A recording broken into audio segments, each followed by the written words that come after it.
What is up, guys? My name is Cal and welcome to the channel. I'm currently on a quest in Maplestory to obtain the Chaos Rudibus set on all of my characters. The Chaos Rudibus set is a highly sought after set of equipment that players usually keep with them until the late game. And while I don't plan on bringing 40 plus characters to the late game, this set looks absolutely amazing and I want all of my characters to wear it. In these kinds of video, you're gonna see me challenge the Chaos version of the Queen, the Clown, the Chicken, and the Serpents for tokens that can be exchanged for these pieces of gear. I'll be doing this solo on every character and I'll share my experience with you along the way. Be sure to check out the playlist in the description if you missed any parts to this series, but other than that, I hope you enjoy the show and let's jump straight into the action.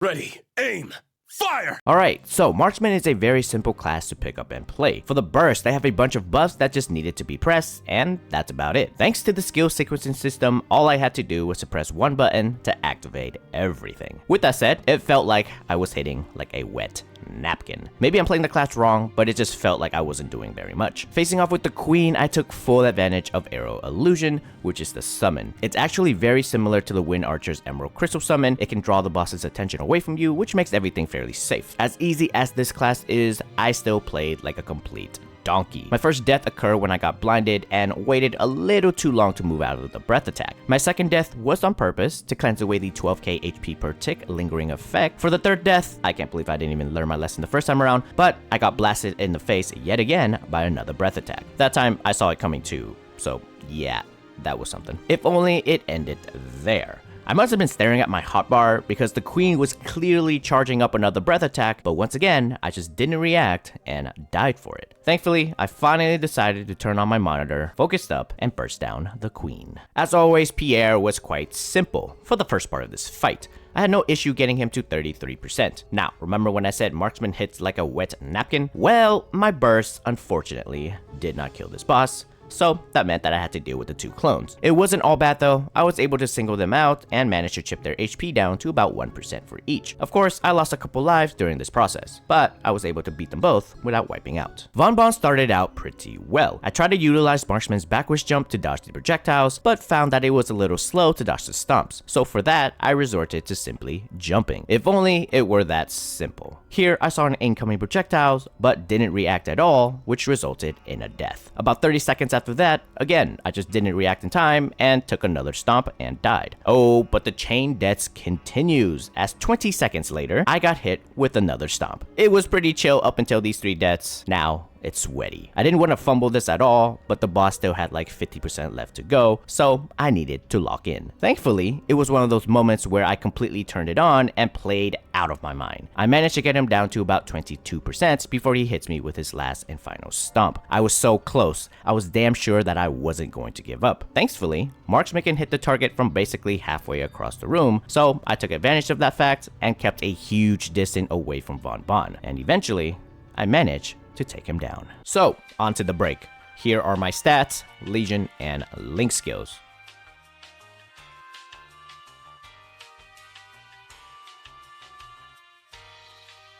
Oh, also, I guess I should show you guys my event stats because that's something I've been neglecting to show you guys. So yeah, sorry, but here it is. So continuing on to Chaos Vellum, I was making all of my typical mistakes, like jumping right into falling rocks or waiting too long to make a move. I actually died 3 times before even getting the boss below 70%. I had no hope for this run, but I kept trying. I actually got the boss down to 40% before dropping another life, and somehow I stayed in the game for another 15% before completely dying out. Sucks that I still had 25% left to go, but this first attempt showed me that it was doable. After a short break, I re-entered for round 2. This one went way better. My wet napkin managed to get the boss down to about 48% before the first death occurred. It was a simple mistimed jump that cost me a life. I was playing extremely safe from minute 1. I would use Marksman's range to poke from afar, and I would use my low cooldown skills when I had to be close to Vellum. My second death happened around 30%, and it was basically how I died the first time around. A rock hit me as I tried to avoid the fireballs. This wasn't a bad death though, I still had 3 lives left over. For the rest of this fight, I resorted to only really using my abilities when Vellum is in the corner. I didn't really have to play super safe here, but I just wanted to be sure. Slowly and surely, I eventually beat Vellum.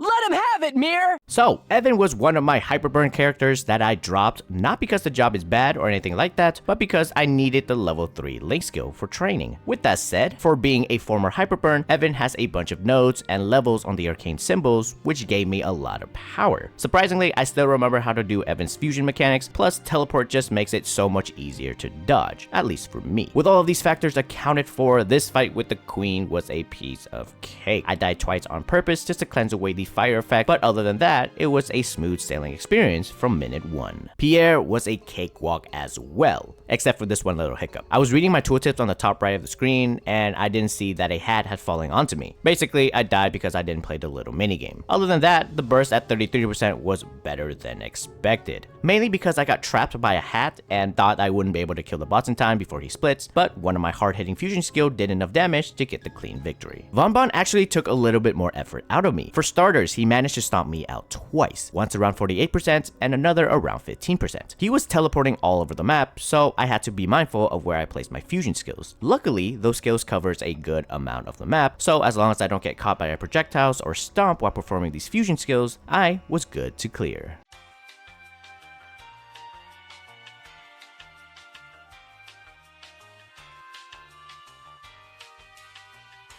Alright, so for C-Vel, it was kind of the same as Von Bon, where the boss moves around all over the map, meaning I have to be mindful of where I place my summons and fusion skills. My first burst took it down to about 84%, which was a pretty decent amount. Since I have a teleport, I had no fear of getting hit. Teleport is such a great skill for this fight, as you can instantaneously reposition whenever the ground indicator pops up. With that said, I did die once in this fight at 15%, and it was because I teleported straight into Vellum as it pops up from the ground.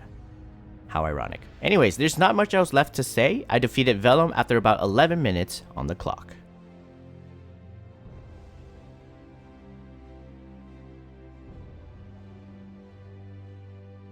I'll never lose again. Alright, it wasn't long ago that I made this Kali, so I still remember how to play her, at least for a little bit. My first burst on the queen went really well. I got her down to about 80%. When she was in the reflect form, she gave me the Zomplified debuff. Now, I have forgotten to put the hero's will skill on a key, so here you'll see me scrambling to get this skill on a button. Unfortunately, I died during this process, so there goes the life. The next death occurred because I was caught up in dodging her swipe that I just didn't press the potion button. These two deaths were definitely not ideal, so I had to play a little bit more carefully. For the rest of the fight, I was carefully keeping a good distance away from the queen while waiting for my bind and burst combo to be up. Doing this, I was able to get the queen down to about 12% after a short time. Now here, I got hit with another Zomplified debuff, but this time I also had the ticking fire effect on me, and with no hero's will, this was a death that I couldn't avoid. Towards the very end here, I was slow to heal, which resulted in another death. It's fine though, because the queen only had 2% left to go. After a quick revive and playing extra safe, I managed to beat the queen. Once again, Pierre was easy, except I had another one of those hiccups. Honestly, I was AFK here. No excuses, I just let a hat drop onto me, and Pierre saw the opportunity to completely destroy me. But hey, at least my burst at the very end here was strong enough for the clear. As always, Von Bon is scary because of those stomps, but Kali is a pretty mobile class. I spent the majority of my time using Void Rush to maneuver left or right of this boss. Whichever direction he was looking at, I was on the opposite side. Of course, I kept up the DPS as I was just hitting most of my buttons off cooldown. I took Von Bon's HP all the way down to 17%, and just when I was about to switch side as he sent out an orb my way, his little shadow thingy swapped places with me right back for the orb to hit me. Unfortunately for me, about 10 seconds later after that, I got hit with another orb, resulting in one more death. That was it for all the deaths though, as I eventually defeated Von Bon.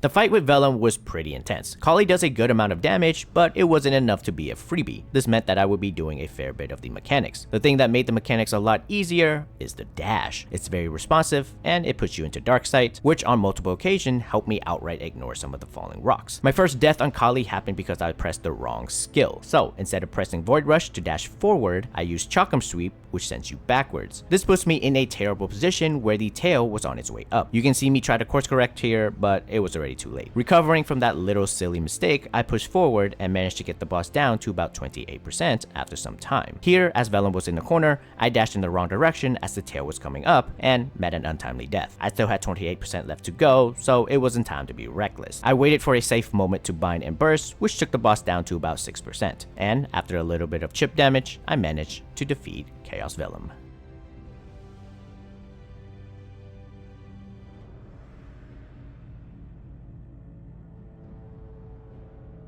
目覚めよ、我が立つ Okay, so I'm gonna be real with you guys and let you know that Hayato actually took me a couple days to complete this challenge. I had so many failed attempts at all 4 of these bosses that I don't even have the energy to go through them all, much less show them in this video. So I'm just gonna show you guys the run that I clear with. But yeah, Hayato has got to be one of the hardest class that I ever had to learn. There is definitely a learning curve. For example, if I don't keep up the Phantom Blade final damage buff, my Hayato hits like a wet noodle. Not to mention, I had to learn how to animation cancel with them for a smoother gameplay experience. Anyways, the Queen was the second hardest boss on Hayato. The Ash form was a guaranteed death sooner or later. Her ticking fire damage debuff just makes this fight 100% harder. I found out real quick that you could just die during her reflection form if you have the toggle eye for an eye on. For those that don't know, this is a counter attack toggle. Actually, my first death happened because of this exact situation. Now,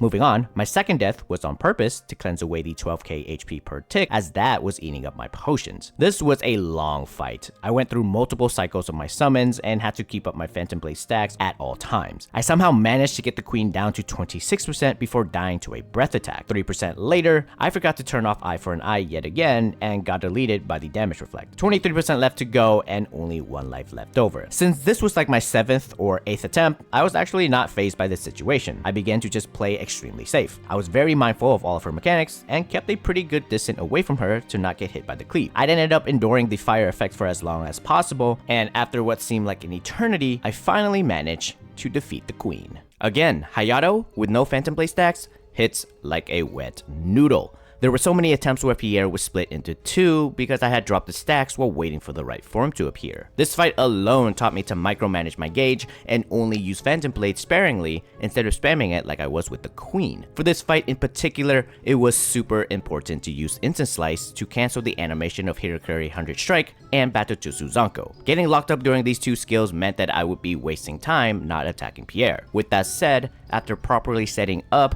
I relied on the 5th job bind to get Pierre in place and went all in for the final assault. This took me a total of 4 attempts. Von Bon was actually the easiest out of the 4 bosses, as he only took me a total of 2 attempts to defeat. Since my Hayato just did no damage, for the first time in this series, I had to do the timer mechanic. For those that don't know, you start this boss fight with only 10 minutes on the clock, whereas you get 20 minutes with the other bosses. Now this might seem unfair at first, but you can add more time or subtract more time from the clock by standing directly on these clocks that randomly appear for the first half of this fight. The darker clocks adds more time while the lighter ones subtract time. Anyways, this fight was a sloggerfest. It felt like I was in there forever. I got stomped a couple times, once around 45%, again at 33%, and once more at 17%. Now, I wasn't looking at the clock when I cleared this boss, but looking at it now, I had exactly 40 seconds left on the clock, which was honestly too close for comfort. So let me start this break off by saying that I have spent a lot on Hayato so far,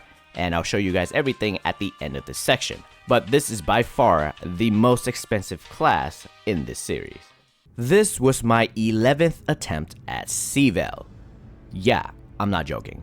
On all of my attempts for this one, I died out before I even got Vellum below 50% HP, and it was demoralizing. I was seriously considering skipping Hayato for now and just hop on another class, but thankfully, I am a very stubborn person. My problem with this fight was once again Hayato's damage. He just hits like a wet noodle, which makes the fight feel not only slow, but tedious too. For all the effort I put into hitting Vellum, it sucks seeing that I would only scratch off about 2 to 3% for how much I was doing. Regardless, I did not want the pacing of this fight to distract me, so I decided to ignore the health bar and only focus on survival at all costs. My one death in this fight happened around 20%. While Vellum is spewing out poison, I kinda trapped myself in a corner, and in an attempt to get away, I got hit with everything. At this point, I was genuinely surprised that I managed to even get to 20% in the first place because like I said, I've been dying out before I even got below 50%. But this is by far my best run yet